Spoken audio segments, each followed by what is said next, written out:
How you guys doing? I'm Courtney Rice. I will be being on the affirmative side about Southern California police agencies needing to expand their community policing strategies. I'll be talking about how they can fund these community strategies, the policing strategies. I'll be talking about the programs that they already have in place and how they're working or if they're not working. And I will also be discussing the number one topic, manpower, and how we increase the manpower to cover those areas. Of course, we're talking about Southern California. We're not, talking about the other parts. So I'll be focusing, mainly on those areas. Compton, Inglewood, Anaheim, Santa Ana, areas like that. So let me start by saying community policing is a policy that from the outside seems like a given fix to police and community relations. Police having satellite stations in the most heavily populated areas in the city, police having boots on ground and actually walking in an area and being visible to the citizens of that area. Police being in an area as a deterrent instead of responding to a crime that has been committed.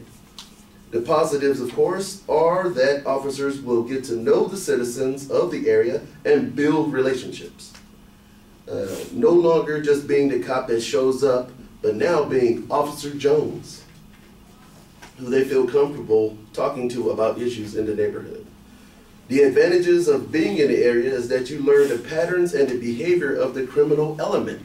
They're right there. So of course, you hang around somewhere long enough, you get to observe the behavior, you get to see exactly how the patterns work, talk to people. That helps, definitely helps with crime rates. So,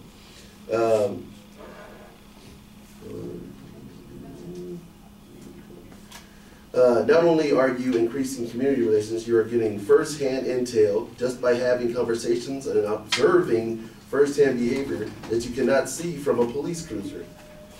The reason that there are not more foot patrols in areas like LA and Orange County is simple. The counties are too big. There are divisions and subdivisions, no direct path to anywhere. That's the idea that where we think about adding the manpower.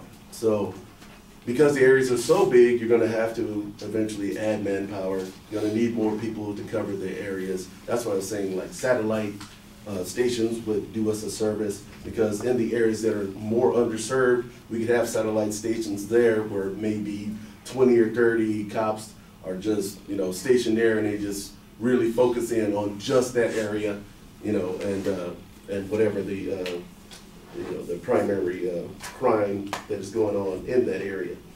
But of course, if you're asking for manpower, you got to pay the manpower. So how do you pay the manpower? And we all dread it, but the fact of the matter is it would come out of taxes, which I will be discussing. The budget as far as some of. I'm going to focus mainly on Anaheim because they had a really good budget put aside for just that.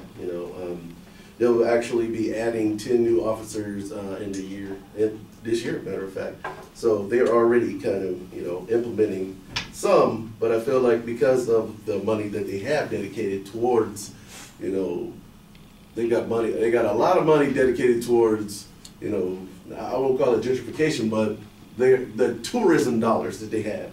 There's a lot of money dedicated towards tourism and expanding this and expanding that, but I feel like they need to dedicate more money towards this community policing so that, the relations between the average citizen of Southern California and their average police officer possibly could be better. So, one of the reasons why they say that community policing is on the decline, I will talk about right now, and I'm referencing a book called Rethinking Community Policing.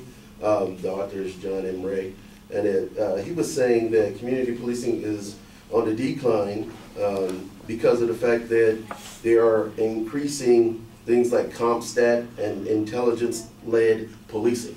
Started using more computers and more drones and different things like that. So now people don't have to actually have boots on the ground and be in those areas. So they feel like because they're using so much technology that having community policing is kind of obsolete, is passé. They don't need to have people in there. But as I just said in my first statement, having them there, you observe, you talk, you become part of the community, and you get intel that you just can't get from a computer.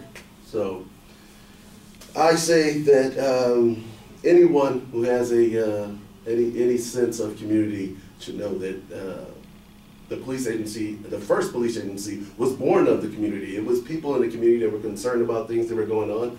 So if it started there, let's bring it right back there, right back to the community. Thank you.